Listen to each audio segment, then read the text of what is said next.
So I'm going to walk into the medication room. I'm going to check the order. I'm going to grab my medication. I'm going to wash my hands. I'm going to grab my medication. I'm going to make sure it's the right medication, that it's the color is right, the clarity is right, and the expiration is within date.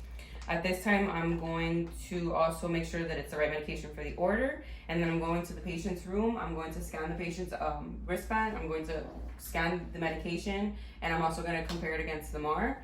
And I'm going to make sure it's the right patient, the right time, the right dosage, all those things. Then I'm going to wash my hands and put on gloves. I'm going to ask my patient the name, date of birth, and if they have any allergies. They do not. Then I'm also going to educate my patient on what we're going to be doing today, which is an primary IV tubing. And then I'm going to grab my IV bag. I'm going to spike my bag. I'm going to hang it up.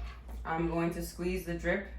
I'm going to set the pump and load the tubing. And then at this time, I'm going to assess my patient. I'm going to grab an alcohol swab and clean the patient's IV port.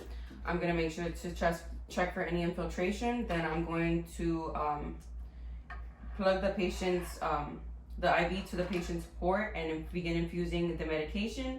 And then at this time, I'm going to reassess the patient and make sure there's no infiltration, there's no occlusion within the IV port.